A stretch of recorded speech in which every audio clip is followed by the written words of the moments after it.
19편 13절부터 17절까지의 말씀입니다. 자, 우리 같이 한번 읽어볼까요? 시작. 주께서 내 내장을 지으시며 나의 모태에서 나를 만드셨나이다. 내가 주께 감사함은 나를 지으심이 심히 기묘하심이라. 주께서 하시는 일이 기이함을 내 영혼이 잘 아나이다. 내가 은밀한 데서 지음을 받고 땅의 깊은 곳에서 기이하게 지음을 받은 때에 나의 형체가 주의 앞에 숨겨지지 못하였나이다. 내 영질이 이루어지기 전에 주의 눈이 보셨으며 나를 위하여 정한 날이 하루도 되기 전에 주의 책에 다 기록되었나이다. 하나님이여, 주의 생각이 내게 어찌 그리 보배로우신지요. 그 수가 어찌 그리 많은지요.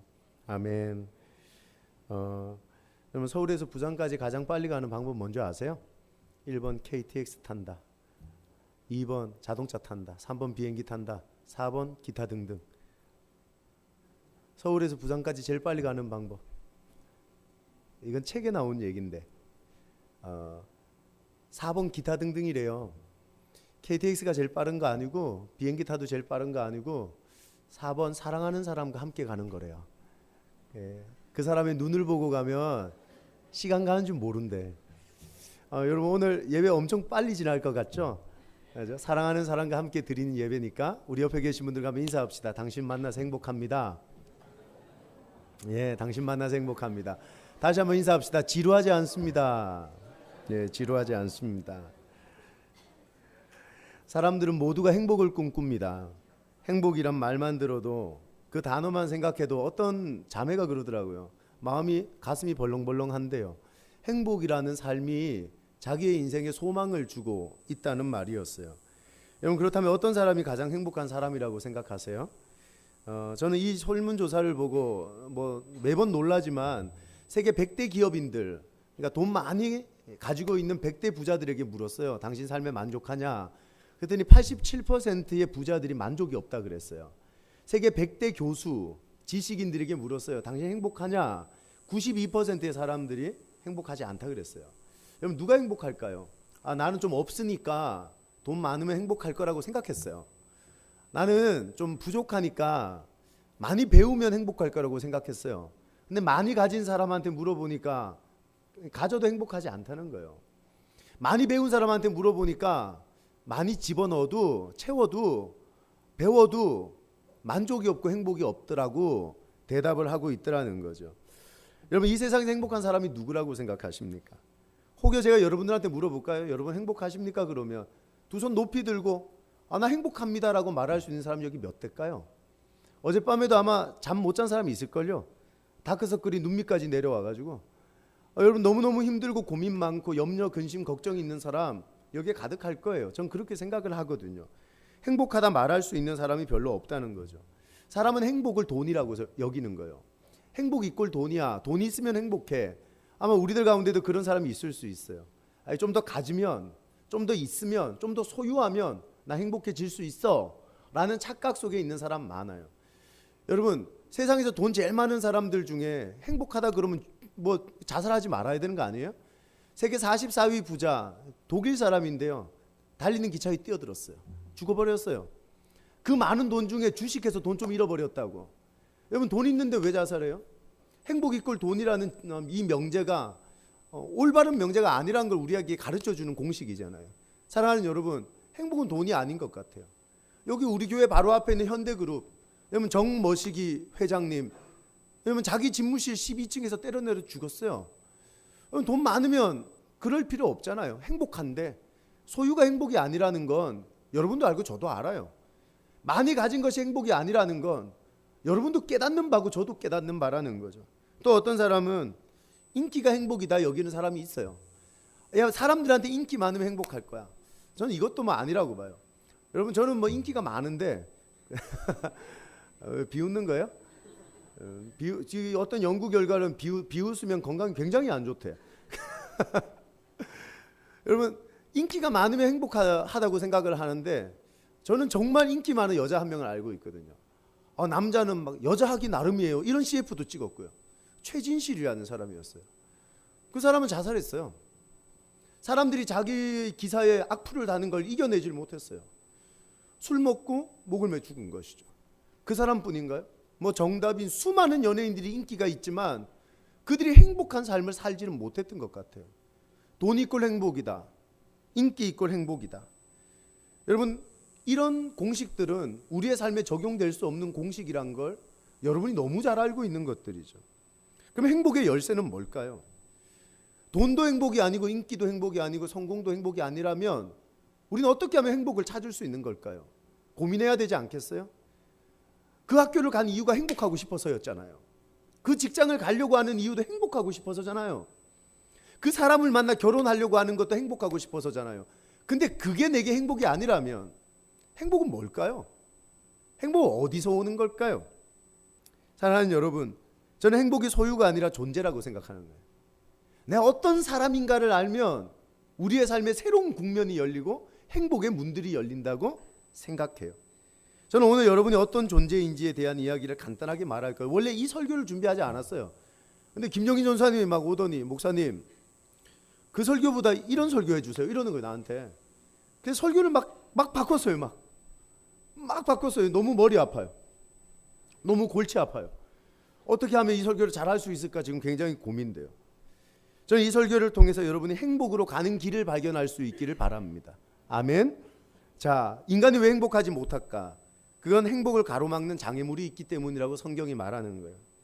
사람들은 그것을 소유의 부족이라고 생각하죠. 난 돈이 없어서, 우리 집은 소유가 없어서, 우리 엄마 아빠가 돈을 잘 못 벌어서 우린 불행해. 내가 그 대학을 못 가서 그런 거야. 이렇게 우리는 생각할 수 있다는 거예요. 근데 인간은 소유가 없어서 불행한 게 아니라 여러분, 인간은 자신의 존재가 어떤 존재인지를 몰라서 불행할 수밖에 없다는 거예요. 가만히 한번 생각해 봅시다. 후진국의 자살률이 높을까요? 선진국의 자살률이 높을까요? 그렇죠. 선진국의 자살률이 높아요. 우리가 말하는 복지국가들요, 다 자살해요. 자살률이 어마무지하게 높단 말이에요. 근데 행복도가 높은 나라들은요, 전 세계에서 가장 못 사는 나라 1, 2, 3위가 다 행복도가 높아요. 행복하다 그러는 거예요. 돈이 없어요. 가진 바가 없어요. 좋은 옷 못 입어요. 명품 가방 못 든단 말이죠. 근데 그들은 행복하다고 스스로가 여기고 산다는 거예요. 성경은 우리가 왜 행복하지 못하다고 얘기하는 줄 아세요? 지금까지 당신이 소유 때문이라고 말했지만 성경은 다른 말을 하는 거예요. 따라합시다. 죄 때문에. 성경은 우리가 행복하지 못한 그 원흉, 장애물을 죄라고 설명하고 있는 거예요. 여러분, 창세기에 하나님이 이 세상을 처음 만들었을 때를 보면 그것이 정말 행복했어요. 하나님은 하나님이 만드신 세상을 보며 굿이라고 연발했어요. 굿, 베리 굿이라고 그랬어요. 그 베리 굿이라고 외친 건 저와 여러분 같은 사람을 보고 그런 거예요. 저는 여러분 보고 그 베리 굿 하기에는 좀 안타까운 얼굴들이 많거든요. 좀 안타까운 키도 있고 저 자신도 안타깝죠. 근데 하나님은 우리를 보고 베리 굿이라 그런 거예요. 이유를 잘 모르겠어요. 전 거울을 봐도 저 자신을 향해 베리 굿이라고 말을 못 하거든요. 여러분, 이렇게 행복했던 에덴 동산에 하나님께서 뭐 때문인지 모르겠는데 에덴 동산에 불행이 들어오기 시작했다는 거예요. 여러분, 에덴 동산에 언제부터 불행이 들어왔는 줄 아세요? 에덴 동산에 죄가 들어오면서 아담과 하와가 불행해지기 시작했던 거예요. 제가 지난주에도 그런 얘기 한번 드렸나요? 어느 날 아담이요, 자기 마누라 하와를 보고 너무 예쁜 거예요. 그날 밤에 하와를 보고 이렇게 얘기하는 거예요. 하와, 넌 내 뼈 중에 뼈고 살 중에 살이야. 너는 내 인생이고 넌 내 전부고 난 너 없이는 못 살고 넌 너무 사랑스러운 여자야 라고 얘기를 하고 고백을 하는 거였어요. 근데 그 다음날 아침에 아담과 하와가 하나님이 먹지 말라고 한 선악의 열매를 먹은 거예요. 죄를 지은 거죠. 그리고 났더니만 그렇게 너는 내 뼈 중에 뼈고 살 중에 살이야 라고 외쳐댔던 아담이요, 자기 부인 하와를 향해 삿대질을 합니다. 하나님, 다 인연 때문이에요. 하나님, 전현이 나한테 선악과 먹으라 그랬어요. 하나님, 내 인생은 종쳤어요. 저 여자 때문이에요 라고 말하면서 그렇게 사랑한다고 말했던 여자를 고소하고 고발하고 책임을 전가하는 일이 생기더라는 거예요. 에덴 동산에 죄가 들어오면서 인간의 삶의 행복이 사라지기 시작했어요. 그뿐만이 아니에요. 창세기 4장으로 넘어가면요, 형 가인이 동생 아벨을 죽여요. 뭘로 죽였는지 모르겠는데 쳐 죽였다 그랬어요. 여러분, 열등감, 비교의식 때문에 형이 동생을 죽이는 거예요. 오늘 이 시대를 살아가는 수없이 많은 청년들이요, 비교의식을 가지고 있어요. 열등감을 가지고 살아요. 난 저 사람보다 못해. 저 사람보다 키 작아. 저 사람보다 좋은 대학 못 갔어. 난 저 사람보다 좋은 차 못 타. 저 사람보다 돈 많이 못 벌어. 그런 열등감과 비교의식으로 자신의 삶을 지옥과 같이 만들어가고 있는 청년들이 있더라니까요. 제가 그렇게 살아갔고요. 지금까지 그렇게 살아왔고요. 아마 여러분도 그렇게 사시는 분들이 있을 거라고 생각해요. 여러분, 모든 사람이 죄인이죠. 길 지나다니는 사람 10명을 붙들고 물어보세요. 죄 있습니까? 죄 없습니까? 10 중에 9은 죄 있다 그래요. 걔 중에 한 명이 화내요. 내가 왜 죄인이냐고. 여러분, 그 사람 한번 따라 합시다. 방귀 낀 놈이 성낸다. 여러분, 그건 방귀 낀 놈이 성내는 거예요. 죄 없어서 화내는 게 아니라 자기가 죄인인 걸 들켰거든요. 자기가 죄 있다는 걸 비밀인 줄 알았는데 다 아는 거거든요. 성경에서 뭐라고 얘기한 줄 아시죠? 로마서 3장 23절에 모든 사람이 죄를 범하였음에 하나님의 영광에 이르지 못했다. 무슨 말이에요? 죄인 아닌 사람이 없다. 죄 안 지은 사람이 없다. 그래서 그 인생이 불행한 거다. 성경의 논리라는 거죠. 만약에 죄 없다는 사람을 만나보신 적 있어요? 나는 법 없이도 살 정도로 착하게 살았어요. 난 죄 없어요. 이런 사람 만나본 적 있으세요? 이 사람은 왜 이렇게 말할까요? 죄가 없어서 그러는 걸까요? 아니에요. 10년 전에 제 아버지가 돌아가셨거든요. 저는 아버지가 죽었다는 게 믿겨지지 않는 거예요. 그래서 아버지 시신을 붙들고 막 아버지를 불렀어. 아버지! 옛날 같으면 왜 흔드냐 새끼야 자는데. 우리 아버지가 그래야 되는데 숨이 끊어진 우리 아버지는 대답이 없는 거예요. 스스로 죄가 없다고 여기는 사람이 있다면 아마 당신 양심이 죽은 걸 거예요. 당신의 양심이 사망 상태에 이르렀을 거예요.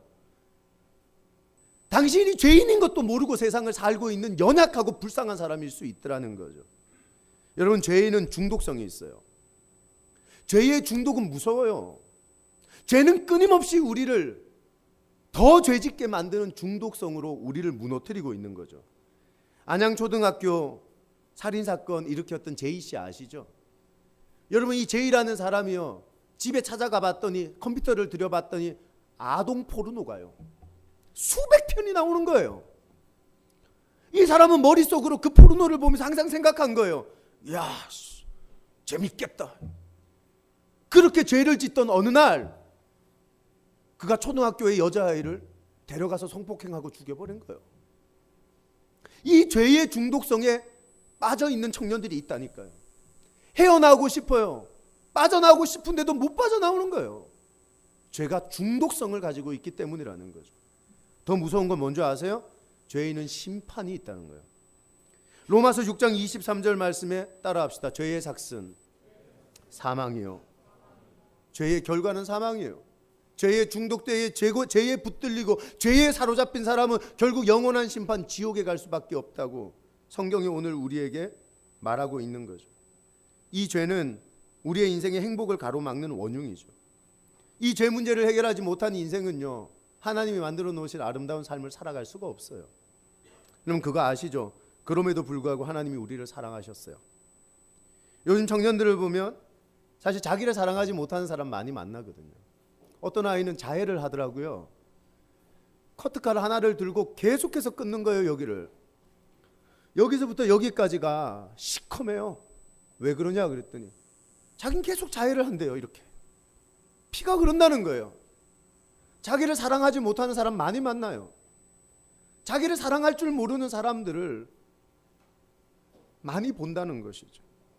오늘 우리 청년들 중에도 그런 사람이 있을 수 있어요. 우리나라에서 가장 열등감 덩어리들로 묻혀져 있는 공동체가 어딘 줄 아세요? 열등감으로 뭉쳐져 있는 공동체, 서울대학이래요. 서울대학 아이들의 의식을 조사하고 열등감을 조사했는데 그 아이들의 90% 이상이 자기를 사랑하지 못한다는 거예요. 난 서울대 가면 좋겠구만. 난 서울대 가면 나 사랑하겠구만. 나는 키 작은 나까지도 막 소중하게 여기고 사랑할 수 있을 것 같은데 걔들은 서울대까지 가놓고 왜 그 지랄인지 저는 이해를 못하는 거예요.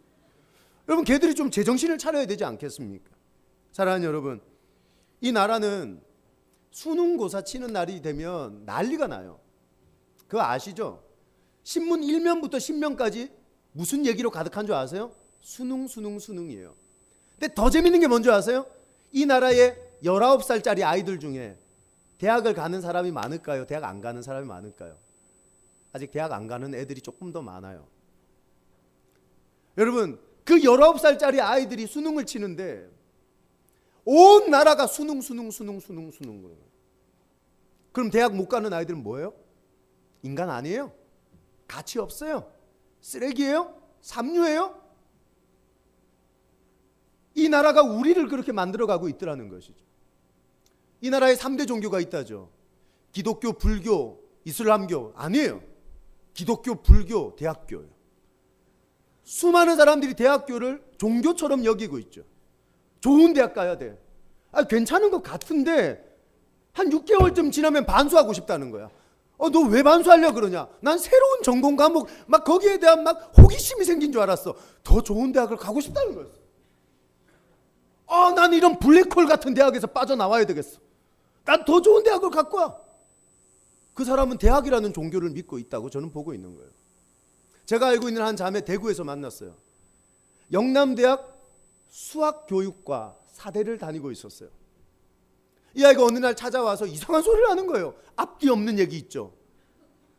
여러분, 이런 앞뒤 없는 얘기를 줄기차게 1시간씩 하는 애는 미치 내릴 가능성이 크거든요. 근데 얘는 2시간씩 하는 거예요. 그 앞뒤 없는 얘기를. 막 말도 안 되는 얘기를. 근데 더 놀라운 건 제가 다 들어줬어요. 전 여러분 그런 얘기 못 듣거든요. 앞뒤 없는 얘기. 그럼 전 딱 잘라요. 너 생각을 좀 해봐라. 이게 말이 된다고 생각하니? 너 이게 논리적으로 맞다고 생각하니? 너 이상한 거 아니? 근데 제가 놀랍게도 그날 성령이 충만했는지 다 들어줬어요. 더 놀라운 건 한 주 후에 얘가 정신과를 입원했어요. 심각한 조울증으로. 제가 그 병원에 찾아갔죠. 한 달 동안 면회가 안 되는 거예요. 일반 병실로 옮겼어요. 그리고 제가 찾아가서 면회했어요. 얘가 저한테 처음으로 했던 말이 있어요. 목사님, 저는 사수를 했어요. 서울에 있는 의대를 가고 싶었어요. 우리 엄마도 그렇게 했으면 좋겠다 그랬어요. 4번을 대학 떨어지고 온 데가 대구 영남대학 수학교육학과라는 거예요. 학교를 다니는 몇 개월 동안 자기는 쓰레기라고 생각했대요. 가치 없다고 여겼대요. 김천 집에 갈 때마다 김천 부모님들이 자기를 쓰레기처럼 여겼다는 거예요. 자기가 그렇게 느꼈겠지. 어떤 부모가 그 대학 못 갔다고 그 아이를 쓰레기처럼 보겠어요. 그렇게 얘기하는 거예요. 여러분, 수많은 사람들이, 수많은 젊은이들이 내 인생의 가치를 내가 다니고 있는 대학으로 평가하려고 하죠. 넌 무슨 대학 다니니? 넌 2년제 다니니? 4년제 다니니? 난 12년제 다닌다. 우와, 정말 좋은 대학이고.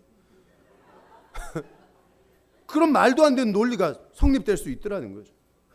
여러분, 오늘 누구를 좀 건드리는 것 같아서 조심스럽긴 한데 우리 외모도 그렇다고 생각해요. 외모. 솔직하게 한번 얘기해 봅시다. 통계조사 보고 깜짝 놀랐어요. 이 대한민국의 이 20살에서 24살까지의 대학을 다니는 여성들에게 조사를 했어요. 점을 빼고 코를 높이고 눈을 찍고 턱을 깎고 이런 성형외과적 시술을 받은 사람이 100명 중에 50명이 넘는다는 거였어요. 자, 손 한번 들어봅시다. 하면 여기에 자매들 중에 50명이 막 손을 드는, 접니다, 저 깎았어요 막 이러면서. 근데 더 놀라운 건 그 중에 97%의 사람들이 뭐라고 얘기를 했냐면 자기는 견적만 맞으면 또 하고 싶다는 거였어요. 그 견적은 돈이겠죠. 돈만 되면 자기는 또 수술을 하고 시술을 하고 싶다고 얘기를 하는 거예요. 근데 이게 제가 해보니까 좀 중독성이 있어. 제가 여기에 깊은 주름이 있거든요. 굉장히 깊어요. 일자주름이. 노무현 대통령처럼. 제가 3년째 보톡스를 맞고 있어요. 근데 이 보톡스 기가 싹 빠지고 주름이 생길 때쯤 되면 심장이 두근두근 거리는 거예요. 보톡스. 나도 모르게 막 보톡스를 따서 가는 거야. 막 이렇게. 좀비처럼. 전 너무 깜짝 놀랐어요. 나는 막 외모 같은 데 신경 안 쓴다. 이렇게 생각을 했었거든요. 근데 그게 아니더라니까요. 사람이 자기가 좀 나은 모습을 보고 그걸 그리다 보면요. 사람은 더 예뻐지고 싶고 더 괜찮은 모습을 가지고 싶어 하는 것 같아요. 여러분, 우리는 내가 가지고 있는 가치가 어디에 있다고 여기세요? 난 내가 다니고 있는 대학, 내가 타고 다니는 차, 내가 입는 옷. 야, 우리 집이 몇 평짜리인 줄 알아? 내 무슨 직장 다닌 줄 아니? 내가 얼마나 가치 있어? 그걸로 당신의 가치가 매겨질 때가 있더라는 거죠. 아니에요, 여러분. 여러분, 저는요, 사실 못생긴 얼굴 아니잖아요. 또 비웃으신다. 건강에 안 좋다니까. 여러분, 사실 이렇게 봐서 그렇지만 제 눈이 굉장히 예뻐요, 여러분. 이렇게 보니까 잘 모르겠지만 옆으로 보세요. 콧대가요. 여러분, 이거 장난 아닙니다, 이거.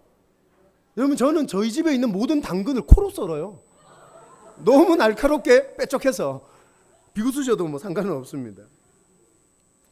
여러분, 저는요 깜짝 놀랐어요. 신방을 갔는데 모델학과 애들이에요. 모델학과. 그 저희 교회 나오는 애 중에 한 명이 180이래. 제가 물어봤어요. 근데 걔가 저한테 하는 말이 뭐냐면, 목사님, 저희 과에 와서 신방을 좀 해달라는 거였어요. 180밖에 안 되니까 나도 6cm짜리 이거 깔창 하나 깔면 뭐 스삐 삐까삐까, 나 별로 뭐 줄릴 거 없어. 깔창 샀지요. 에어 든 걸로. 허리가 부담이 없어야 되니까 에어 든 걸로 사고 6cm짜리 깔고 모델학과 갔어요. 내가 세상에 걔가 제일 작은 애도만요. 185, 188, 192 줄기차게 있는 거예요.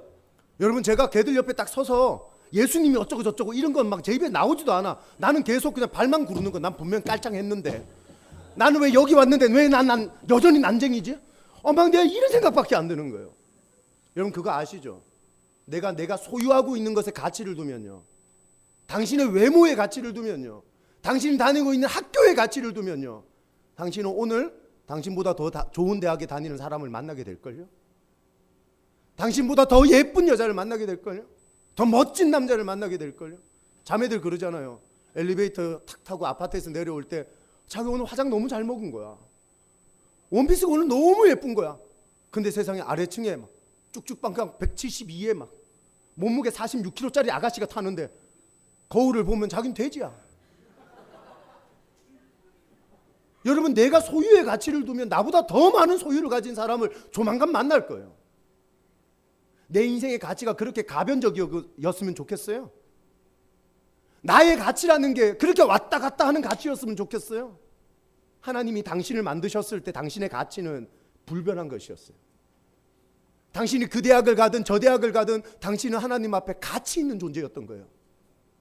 당신이 그 옷을 입든 저 옷을 입든 하나님은 당신을 가치 있게 여기셨던 거예요. 아멘이세요? 왜 우리가 하나님을 믿어야 되냐고요? 왜 우리가 하나님 앞에 나와야 되냐고요? 나를 향해 오도되어지고 나를 가치 없게 여기고 있는 내 자신을 향해 소리 질러보라는 거예요. 아니야, 네가 그 대학을 다닌다 할지라도, 네가 그렇게밖에 돈 못 번다 할지라도, 네가 그런 외모밖에 안 된다 할지라도, 하나님은, 널 창조하신 하나님은 널 너무나도 소중하게 여기셔. 이 음성을 들어야 내가 세상을 살아가는데 가치 있고 행복한 인생 되지 않냐는 거예요. 이 시대의 수많은 청년들이 남과 비교하면서 자신의 가치를 다운시키는 이유가 뭐예요? 난 무가치야. 난 가치 없어. 당신이 하나님 안에서 어떤 존재인지를 몰라서 그런 거거든요. 성경은 우리에게 뭐라고 말하는 줄 아시죠? 하나님이 세상을 이처럼 사랑하사 독생자를 주셨으니 이는 저를 믿는 자마다 멸망치 않고 영생을 얻게 하려 하심이라. 저는 의문점이 생겼어요. 거짓말하지 마세요. 여러분, 저는 중학교 때 온 얼굴이 여드름 투성이었어요. 그래서 고개를 들고 다니는 게 부끄러웠어요. 제가 좀 애가 꾸부정하잖아요. 자세가. 그때부터 이렇게 다니는 거예요. 쉬는 시간에 고개를 들고 싶지 않아서 고개를 파묻고 잠을 자는 척했어요. 제가 1학년 7반이었는데 중학교 1학년 7반 9반 애가 왔어요. 쉬는 시간 놀러 온 거지. 걔가 뭐라 그런 줄 아세요? 야, 너희 반에 괴물이 있다며, 얼굴에 여드름 투성이, 고름 투성이인 애가 있다며. 제가 다 들었어요. 저는 그런 제 자신을 보면서 하나님의 이 말씀이 의문점이 생긴 거예요. 거짓말하지 마세요. 거울을 봐도 나는 나를 사랑할 수 없는데, 우리 엄마 아빠도 내가 부끄럽고 쪽팔릴 텐데, 하나님 당신이 나를 만들었는데 나를 사랑한단 말입니까? 거짓말하지 마세요. 내가 뻥치지 마세요 그랬어요. 사랑하는 여러분, 하나님이 우리를 얼마나 사랑하시는 것인지, 하나님이 우리를 얼마나 소중하게 여기는 건지 성경이 거기에 대한 이야기를 하고 있고, 당신이 얼마나 가치 있는 존재인지에 대한 이야기를 성경은 끊임없이 우리에게 퍼부어대고 있는 거예요. 당신이 건강해졌으면 좋겠다는 하나님의 뜻인 것이죠. 여러분, 건강하게 세상을 사세요. 아멘. 때로는 나도 나를 사랑할 수 없는 내 자신을 향해 하나님이 무슨 일을 하셨을까요? 하나님이 세상을 이처럼 사랑하사, 하나님이 기웅이를 이처럼 사랑하사 자신의 아들 독생하신 예수를 찢어 죽인 거예요. 도대체 나를 얼마나 사랑했기에 나를 위해 당신의 아들을 죽였어요? 도대체 나도 나를 사랑할 수 없는 내 자신을 위해서 왜 당신이 그런 짓을 하셨어요? 이해가 되지 않는 것이죠. 여러분, 하나님은 당신을 창조하셨을 때 당신을 너무나도 독특하게, 당신만을 너무나도 소중하게 창조하신 거예요. 오늘 우리가 읽었던 시편 139편의 성경을 보면 너무나도 재밌는 얘기들이 많이 나오죠. 하나님은 왜 당신을 사랑하신다고 생각하세요? 하나님이 당신을 만드셨는데 대량 생산하지 않았거든요. 우린요, 공장에서 찍어낸 물건이 아니에요, 여러분. 오늘 성경을 다시 한번 읽어봤으면 좋겠어요. 시편 139편. 우리가 읽는 개역 성경을 가지고 오질 않았고 세번역 성경으로 가져왔어요. 한 절 한 절 제가 먼저 읽을 테니까 그 다음 절 여러분이 읽어주세요. 자, 제가 먼저 읽을게요. 주께서 내 속 내장을 창조하시고 내 모태에서 나를 짜 맞추셨습니다. 시작.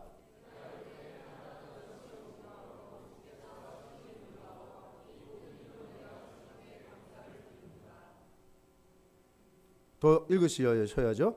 내 영혼은 시작. 없어요? 제가 읽어드릴게요. 그러면 내 영혼은 이 사실을 너무도 잘 압니다. 은밀한 곳에서 나를 지으셨고 땅속 같은 곳에서 나를 조립하셨으니 내 뼈 하나하나도 주님 앞에서 숨길 수 없습니다. 시작.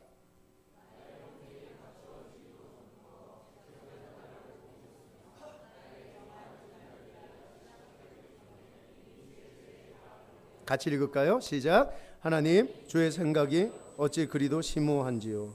그 수가 어찌 그렇게 많은지요. 한 사람이 시를 썼는데 그 시의 내용이란 걸 보니까, 나를 보니까 하나님이 만드신 것이 분명한 걸 내가 알아요 라는 시의 내용인 거예요. 그러면서 자기 자신이 너무나도 소중하고 가치 있는 존재라는 걸 깨닫게 됐다는 거예요. 근데 왜 가치 있냐 봤더니 하나님이 나를 조립했다, 하나님이 나를 짜셨다라는 표현을 쓰고 있어요. 영어적 표현으로 따지면 니트 하신 거예요. 하나님이 뜨개질을 하신 거예요. 당신을 찍어낸 마음, 찍어낸 물건이 아닌 한 땀 한 땀, 한 올 한 올, 당신이라는 존재를 창조하시기 위해 하나님은 땀을 흘리고 애를 쓰고 하나님은 온 정성을 다해 당신을 창조하셨다고 하나님이 말씀하고 계신 거예요. 당신 무가치하지 않아요. 하나님 그분은 당신을 얼마나 사랑하셨는지 한 올 한 올 니트 하셨을 뿐만 아니라 하나님은 당신의 가치를 인정하기 위해 당신의 아들을 죽이기까지 하셨던 거였어요. 사랑하는 여러분, 하나님이 우리를 이렇게 사랑하세요. 하나님이 우리를 이렇게 소중하게 여기세요. 하나님이 우리를 이렇게 가치 있게 여기세요. 왜 하나님을 믿어야 되냐고요? 내 인생의 가치가 발견돼야 되기 때문인 거예요. 공부를 하고 직장을 가고 경쟁적 사회에 서다 보면 내가 남들보다 뒤처진 모습을 보면 난 가치 없다고 여겨요. 난 저 사람보다 못하고, 난 바보 같고 병신 같고. 당신이 하나님 안에서 진짜 당신의 모습을 발견해야 당신 경쟁력 있는 인생을 살 수 있고 능력 있는 삶을 살고 승리하는 삶을 살 수가 있는 거예요. 여기에 대한 분명한 마음, 여러분이 교회에 오신 이유라고 저는 생각을 해요. 저는 사실은 한 사람이 얼마나 소중한지 그런 거 잘 몰랐었어요. 그냥 사람 잘 이용해 먹고 사람들과 잘 어울리고, 그게 제가 사는 삶의 방식이었어요. 결혼을 했죠. 어느 날 내 아내의 뱃속에 아이가 생겼다는 거예요. 초음파 사진을 보여주더라고요. 그 배에 생명체가 막 있다면서. 그게 점 같아요. 점 같아요. 요만한 게 초음파에 딱 찍히더라고요. 그래서 저는 잘 믿겨지질 않았어요. 여보, 당신 배도 똥 빼고 내 배도 똥 빼고, 근데 거기에 똥이 찬 게 아니라 정말 생명이 사는 게 맞습니까? 거기에 있는 아이가 정말 내 아이가 맞습니까? 제가 이렇게 제 아내한테 물을 정도로 저는 내 아내의 뱃속에 생명체가 산다는 게 믿겨지지 않는 거예요. 한 7개월쯤 지나니까 세상에 아내의 배가 쑥 나왔다가 들어가는 거예요. 그 안에서 애가 막 발로 차고 논다는 거였어요. 그 믿겨지세요? 안 믿겨지죠? 여러분, 제가 세상에서 가장 고귀한 기도를 한 적이 언제인 줄 아세요? 제 아이가 태어나는 날이었어요. 저녁 9시에 내 아내를 데리고 산부인과로 갔어요. 막 아프다는 거예요. 죽겠어요. 제 멱살을 막 잡더라고요. 욕을 막 하는 거예요. 이 나쁜 놈의 새끼, 너 때문에 내가 이렇게 괴롭다면서. 여러분, 괜찮아요. 힘내세요. 당신 힘내셔야 돼요. 와이프를 데리고 병원에 갔죠.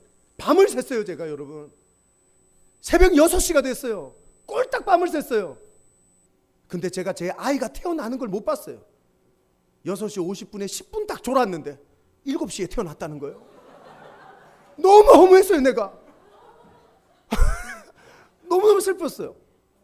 아이가 딱 태어났는데 간호사가요, 제 아이 좀 보여주세요 했더니 아이를 탁 보여주면서 손가락 5개 다 세알려주는 거예요. 손가락 5개 맞지요? 그래요. 그래서 맞다 그랬어요. 이쪽 손가락 또 보여주면서 손가락 5개 맞지요? 그런 거예요. 맞다 그랬어요. 발가락 막 5개 다 세해주는 거예요. 발가락 5개 맞지요? 그러니까 맞아요. 또 발가락 5개 막 보여주는 거예요. 맞아요. 제가 열심히 교회 사역했어요. 열심히 살았어요. 우리 아이에게 부끄럽지 않은 아빠가 되려고. 어느 날 집에서 전화가 온 거예요. 여보 우리 아이가 천재인가 봐요. 그러면 왜요? 그랬더니 우리 아이가 아직 1년도 안 됐는데 아빠를 부른다는 거예요. 그러면서 막 아빠 하면 막 공기웅 한다는 거예요. 제가 공기웅이거든요. 너무 놀라웠어요. 신방을 다 때려치우고 집에 들어갔지요. 제가 막 직접 시험했어요. 나 누구야? 아빠 그러는 거예요. 근데 나 아빠 맞지? 그러면 아빠 이름 뭐야? 그랬더니 얘가 그기웅 그러는 거예요. 혓바닥이 굉장히 짧았어요. 그기웅 그랬어요. 야, 얘 천재구나 내가. 그래서 제가 한 가지 더 물었죠. 네 엄마 이름 뭐야? 그랬어요. 그기우 그러더라고. 얘가 반복적인 교육의 능력이었구나 내가. 그렇게 알게 됐어요. 여러분, 저는요 제 아이가 뒤집는 걸 핸드폰 사진으로 찍었어요. 저는 제 아이가 기어다니는 걸 핸드폰 사진으로 다 찍었어요. 동영상으로 찍고 다녔어요. 그리고 대학원을 다닐 때 아무도 없는 화장실에서 예배당에서 다 자는 침실에서 기숙사 안에서 그 아이의 영상을 봤어요. 그리고 제가 어느 날 밤에 그 아이의 사진을 보고 혼자서 웃고 있는데 마음속에 든 생각이 있었어요. 나 같은 존재도 이렇게 기뻐할 사람이 있을까? 나같이 이렇게 무가치한 사람도 이렇게 소중하게 가치 있는 존재라고 여겨주시는 분이 있을까? 그때 하나님이 저한테 하셨던 말씀을 잊을 수가 없어요. 기웅아, 나는 널 위해 내 아들을 죽였단다. 네가 내게 얼마나 소중한 사람인지, 네가 내게 얼마나 가치 있는 사람인지 기웅이 네가 그거 알았으면 좋겠어. 시험에 한번 떨어졌다고, 그 대학을 못 갔다고, 그렇게 돈을 많이 못 번다고, 그 직장에 못 갔다고, 너 자신을 그렇게 무가치한 존재로 여기지 않았으면 좋겠어. 사랑하는 여러분, 저는 오늘 여러분이 하나님 앞에 나와 예배 드리시면서 다른 건 몰라도 이것 하나 분명히 가지고 돌아가셨으면 좋겠어요. 따라합시다. 나는 가치 있는 존재다. 당신이 정말 가치 있는 존재란 걸 아셨으면 좋겠어요. 그래서 제가 여러분한테 해드릴 수 있는 선물이 뭘까 생각하고 고민하다가 노래 하나 불러드릴까 생각해서 별로 듣고 싶지 않죠. 잘 못 불러요. 제가 부르는 노래를 여러분 들으시면 좋아할까요?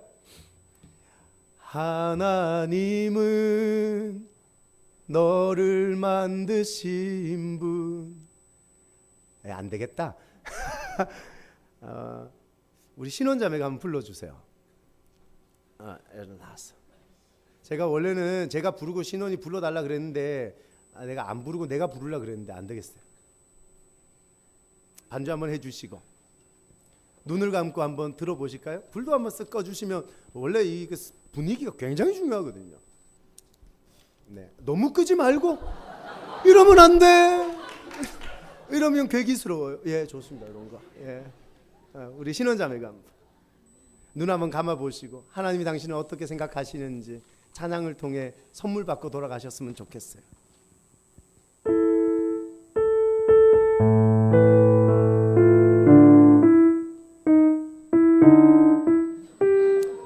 자매님 우리 자매님 화이팅 하시라고 박수 한번.